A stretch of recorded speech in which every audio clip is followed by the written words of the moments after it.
Well, hello. Um, I finally managed to come live on Facebook after the glitches we had with the power cuts that we're facing in Mumbai. I think it was quite apt, the whole situation, where I was plunged into darkness just before coming live and meeting you all. And I'm here today to talk about mental health. And I think it gives us a small glimpse and idea on how we need to fight and make our way ahead. I decided to go live irrespective of the darkness. I'm here ready. I was here with my emergency tube light and I told my husband Gopal that I'm doing this even if there are just two people watching me who have internet connection and are able to watch this live session. I'm still doing it because I promised to come live today. I didn't want to postpone it. So this whole situation, I think, just gives us another lesson in life that no matter what is around us, the darkness, if the lights are out, you got to switch them on in here and keep moving ahead. So I think life just wanted to give us this life lesson through this live session today. And I'm very happy that I could manage to do it. And as soon as I came on live, the electricity came back on. So I think it's just perfect timing and a good encouragement. So what we're going to be doing today, of course, as I said, the topic of today's live session is mental health and well-being.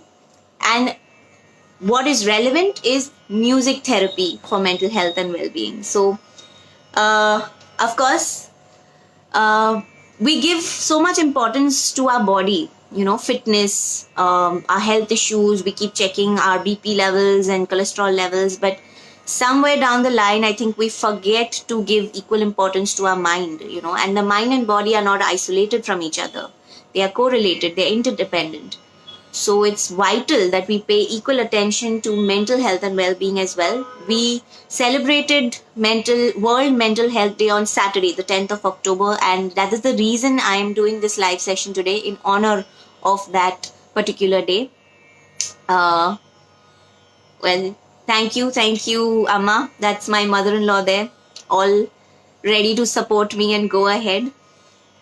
So, for those of you, there are quite a few who asked me if they could join today's live session, who I don't know personally.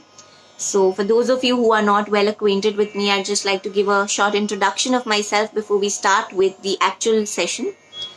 I am Ashwini Narayangaonkar Kamath, and I'm an A+ certified music therapist from the board of Indian Therapeutic Music, Sur Sanjeevan Music Therapy Trust. A little background about where I come from.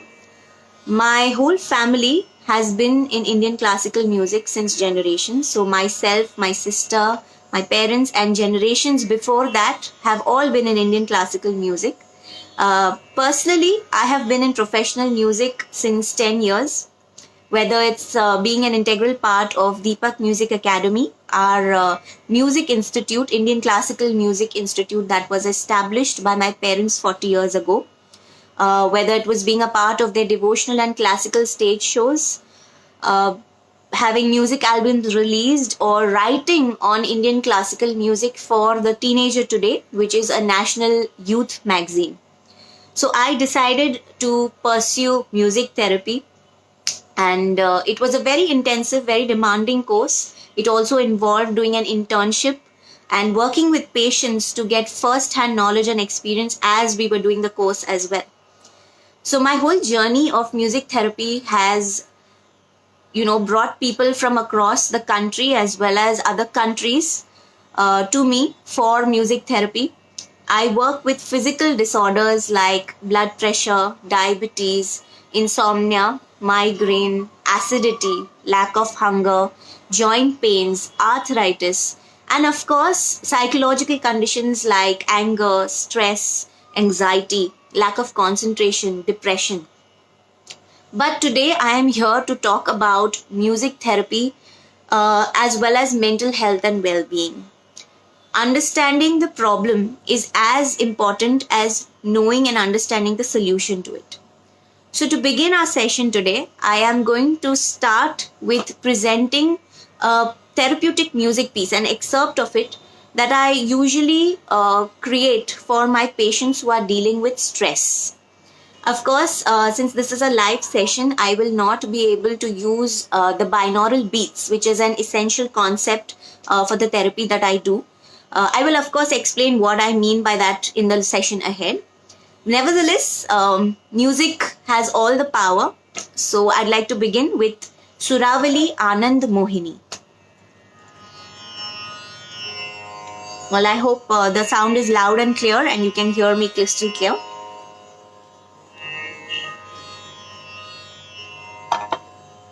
So let's begin. Sa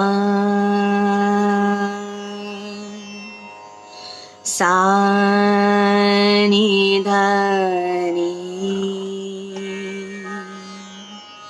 dha ni re sa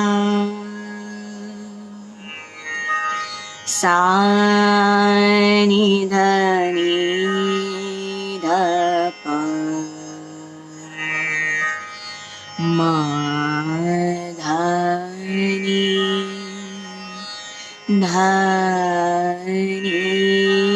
sa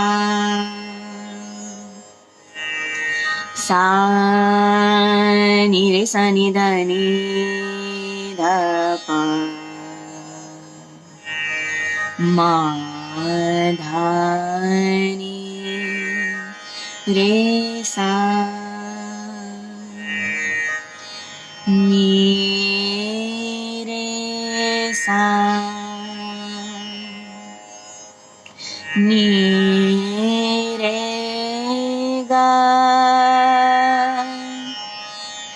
ga re ni re ga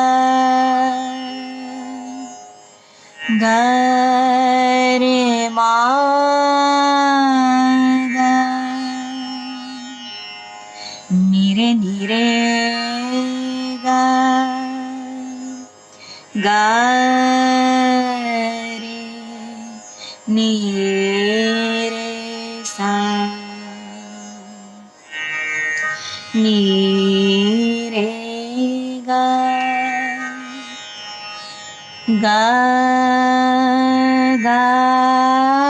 ma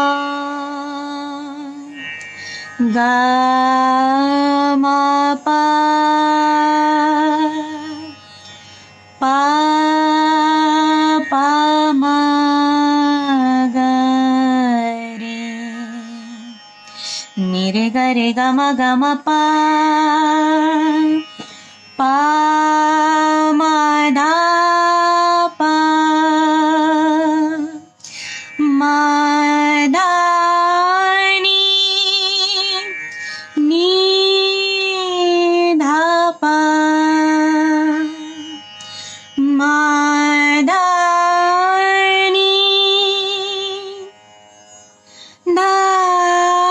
ni sa dha ni ma dha ni ga ma dha ni sa ni dha pa ma ga re ni re sa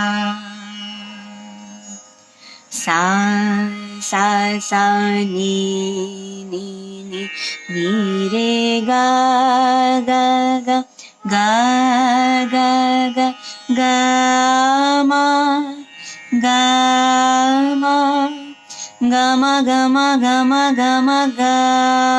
ma pa ma ga re ni re sa ni re ga ma pa ma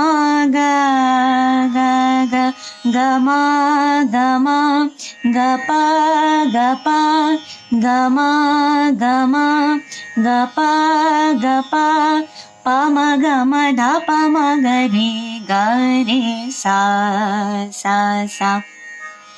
Ni re ga ma dha ni sa re ga re sa ni dha pa ma ga ma dha ni sa re sa ni dha pa ma ga ma pa dha ni dha pa ma ga re. Ni re ga ma dha ni sa ni dha pa ma ga re sa re ga re sa sa ni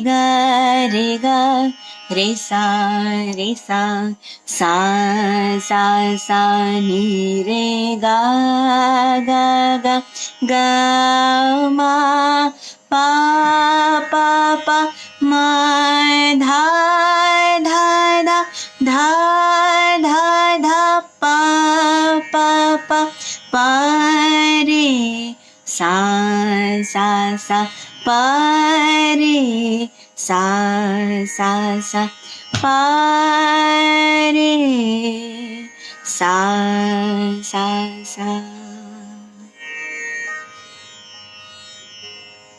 So this was Suravali Anand Mohini.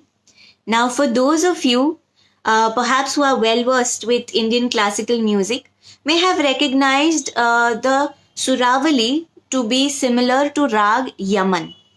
So I would like to point out a very important aspect over here, that when I perform Rag Yaman, say for a classical concert or while I'm teaching at our music institute, this is not the way how we sing Rag Yaman, how we perform Rag Yaman. Similarly, from the therapeutic point of view, when I'm using this Suravali, which may be based on the premise of the Rag, I cannot use Rag Yaman the way I sing for classical music to treat any kind of disorder. There are certain techniques and specified methods that we have to use to generate and extend the benefits of therapy, of music therapy. So generic music therapy or any Rag cannot actually cure disorders. It can definitely make you feel very calm. But if I am addressing chronic stress with a patient, there's a particular technique that I have to use while creating this Suravali and sharing it with them. So talking about the therapeutic music, that one example that I just gave you of Suravali Anand Mohini, this is how I evaluate the conditions of the patient. I create the music and share the recorded version with the patient, which they only have to listen to. There is nothing much that they have to, put an effort into. All they have to do is listen to the music and gain from the therapeutic effect of it. So in general, as I said, I share this music with people who are going through chronic stress or are unable to, center the mind or calm the mind down to focus even in general things in life, or don't exactly feel happy or normal even when all the other things around them are normal. So let's touch upon this subject. Mental health. What is mental health exactly? It is basically your cognitive, behavioral and emotional well-being. It's all about how people think, feel, behave, and mental health can affect your daily lives, your relationships, as well as your work life, your physical health, and so many other aspects. So from the gamut of mental health and psychological disorders, today I will be drawing your attention to something that has become very common these days, especially in this situation of the pandemic and the lockdown, and that is stress. Most of the physical disorders that we face today are majorly lifestyle disorders, which are all triggered by stress. So it is extremely important that we pay attention to this root cause and treat it effectively. When we talk about stress, I am sure we hear so many people saying that I had such a difficult day at work, I'm so stressed out. Or these wedding preps are so stressful, I need a break. Or we even hear children saying nowadays that I have so much homework, I'm feeling so stressed, mama. So feeling stressed, or the word stress, has become the new normal, since that is the term we are all using nowadays. Feeling stressed has also become the new normal. But what exactly is stress? Have you ever given a thought to it? Is it that temporary feeling of mental and physical exhaustion that we feel, or is it just a certain period of lethargy or laziness that we feel to complete a task? Let me tell you something, that stress is a personal perspective. I'll give you an example, a very simple one. You're walking down a road and the building in front of you suddenly catches fire. You obviously panic, you get this ball in your stomach, and the instant reaction that you have is, I want to run. You want to escape from that situation. So what you're facing there at that time is distress. Yeah. Similarly, after say about 10 minutes, the firefighter arrives at the scene, the fire brigade. Now the firefighter looks at the building and thinks, this is my chance to save somebody and control this fire before it proves completely disastrous to everyone. So what he's feeling at that time is eustress. That's positive stress. Yeah. And after 3 days, say, somebody else watches a video on WhatsApp of that same building, on fire, and thinks, oh my God, yet another building caught fire. That is so bad. What's happening? So what that person is feeling at that time watching the video is neutral stress. So you see, stress is not a generic term and it's not always bad. You need to be a certain amount, you need to have that certain amount of stress to get through difficult tasks and accomplish certain goals. So that, what I'm talking about, is positive stress, eustress. On the other hand, stress that arises out of negative emotions like anger, anxiety, fear, sorrow, along with a very prolonged, deep, and continuous exposure to those negative emotions, that is called negative stress and distress. That is what creates all these physical and mental disorders. So it's very important to understand the difference and what exactly is stress. Stress is not always bad. We need stress in life, to get through, say, to perform well in an interview or meet a deadline in time. That pressure that we feel is stress only, but it's positive stress that will help you achieve a goal. Yeah. But then what is the reason that we aren't able to distinguish between these two? Why do we always consider stress to be negative, to be bad? I'll give you another example. Say you're driving and the truck in front of you suddenly jams the brake and stops. Yeah. Your senses, your eyes automatically catch that incident and transmit it to the body and the endocrine system. Yeah. What happens is your body jumps into action mode, floods your entire system with hormones that speeds up respiration, minimalizes bleeding, stops the digestion, and activates all your senses. Your brain basically switches out of thinking mode and goes into reactive mode. You need instant reaction in such a situation. You don't stop to think, oh, what is the best way, to avoid banging into this truck in front of me? No. Your reflexes jump, you hit the brakes, you swerve a little, the accident is avoided. You are safe. The threat has passed. Your body again registers this and dumps all those hormones that it had released. You end up feeling exhausted, perhaps a little anxious, nauseous, but physically, you will become normal again. After a few minutes maybe, but physically we do become normal. But what do we actually, so this reaction that we feel, is called the fight or flight response. This is the natural form of stress that our body was designed for. Basically, this reaction was hardwired into us to deal with life-threatening situations. But what do? We like to play the what if game. After the incident has passed, the scene keeps replaying in your mind. You reach home, you narrate this incident to your family, then to your friends, then to your colleagues. You keep thinking again and again, what if the car had collided into the bus or truck, whatever was in front of you? What if you had an accident? What if something bad had happened? What if, somebody had gotten bedridden or injured? Or worse, what if it was a fatal accident? What would happen to your family then? Who would take care of them? And so on and etc., etc., etc. So you see what we are doing here?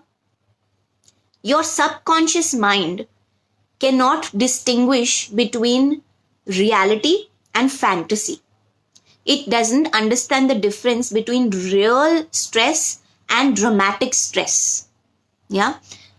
What happens is the body again thinks you are in such a stressful situation and again starts that whole fight or flight response in your body, generating all those stress hormones again and making you feel anxious, making you feel nervous, and you go on thinking that I'm feeling this way because something might happen again. You hesitate maybe to drive again, after such an incident, or while you're driving, you're constantly very anxious about, is somebody crossing your path again, are you going to collide again into something. So basically you feel you're justifying that feeling, that what happened is because of that, but what's actually happening is your body is in a low stress level alert situation. It is flooding your body with the hormones because your mind is constantly focusing on that incident and stressing your endocrine system and body out.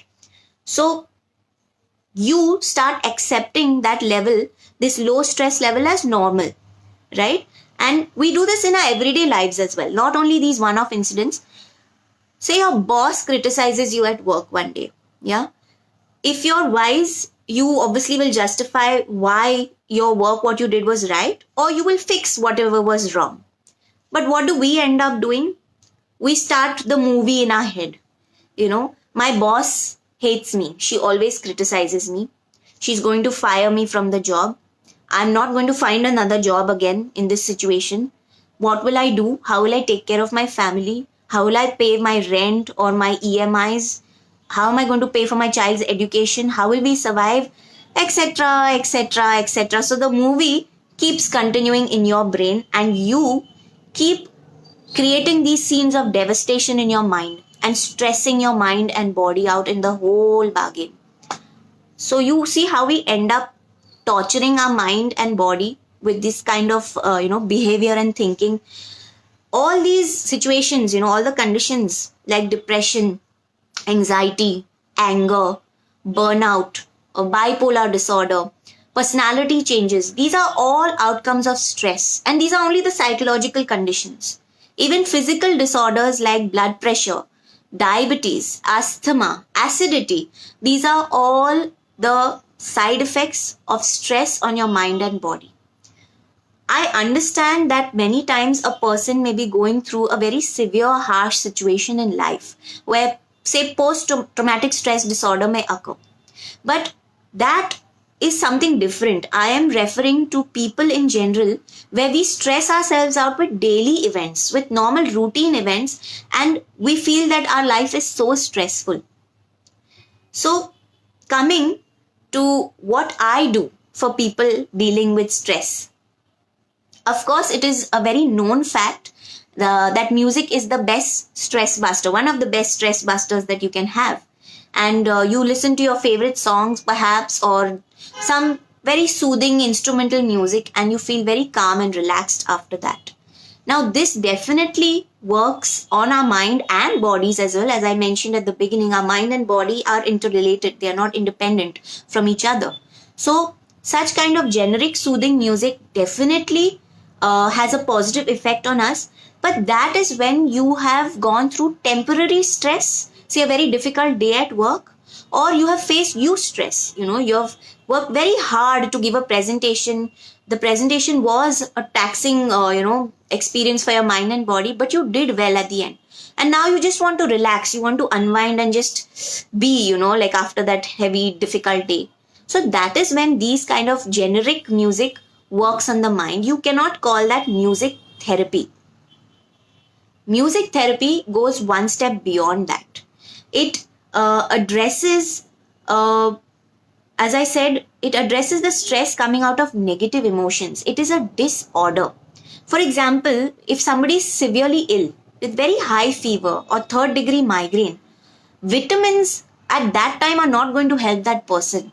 You need to have specific treatment and medication taken to cure that illness. So the same thing applies to our mind also. We usually take our body, the problems with our body more seriously than the problems with our mind. We ignore it, or we think, if we share it with somebody, people may term us, maybe people may think we are mad or we are psychotic. So we avoid sharing and discussing our problems with people. Of course, I think this problem This fact has come to light in the recent times, and a lot of efforts are being put to promote people to come out and talk about their mental health or ill health, the problems that they're facing. So, music therapy focuses on such conditions wherein we are addressing chronic stress or depression or anger management issues where you need proper treatment and approach to address that disorder and cure it. Now, when we talk about the mind, more often than not, actually, we are referring to our brain. Our emotions, our moods, our psychological conditions are all governed by the activities of the brain. Electrical impulses, which are called brainwave frequencies, they have a major role to play in this. Secretion of neurohormones and neurotransmitters cause us to be happy or stressed. It can affect our state of sleep. It can affect our concentration levels and definitely functioning of various organs. So, this is the first cornerstone of the therapy that I practice, and that is brain wave entrainment, wherein we aim at restoring the balance of something of the brain activities that have gone out of order and manifest into different disorders. How do I do that, you may ask? I use a concept called binaural beats, exactly the word that I used at the beginning, that I could not use now because of the live session. But binaural beats is basically a pulsation that is created in the brain. When we hear binaural beats being played, you can only hear a buzzing sound. Now, binaural means, it relates to two ears. Basically, what you listen from your left ear affects the right brain, and what you listen to with your right ear affects the left brain. Vice versa, basically.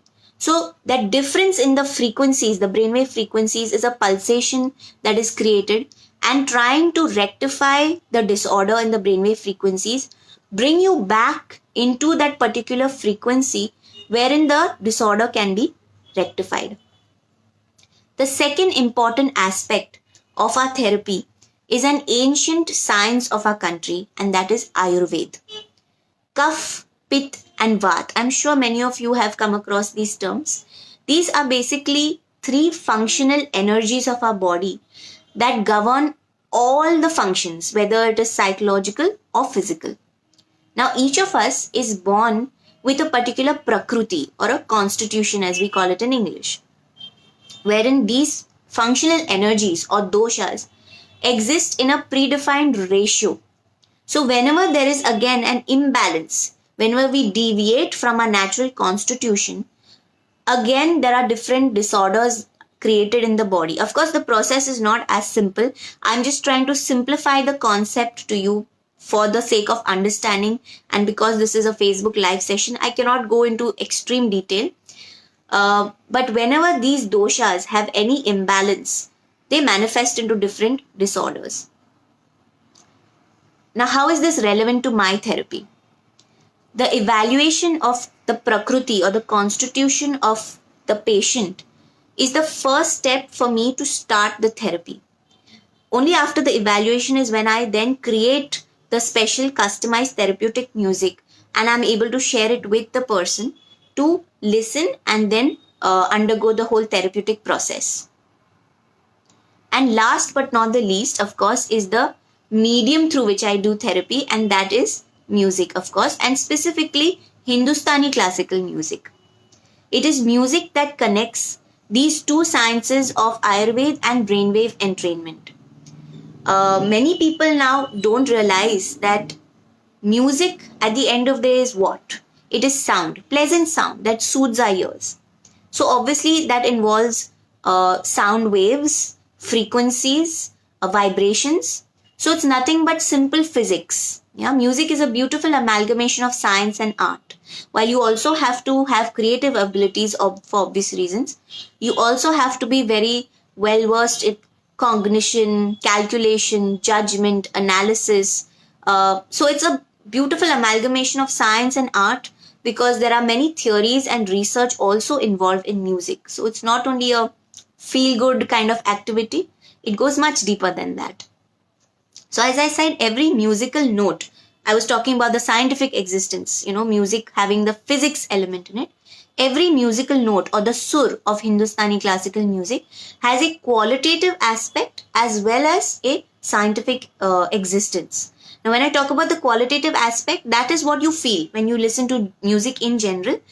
Certain surs, musical notes, have a very peaceful, calm effect on the mind, while some can also make you feel anxious, make you feel sad.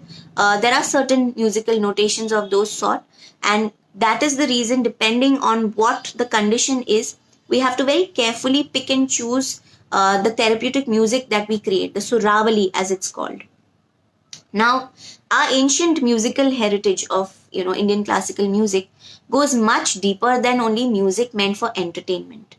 The ideal sound frequencies that I talked about, the time theory of the rags, for again those of you who know Hindustani music, every rag has a particular time to be sung or listened to for maximum effect on the mind. So this time theory of rags, then the inherent mood or the ras of the rags, all these aspects make Hindustani music very, very feasible and conducive to do therapy with.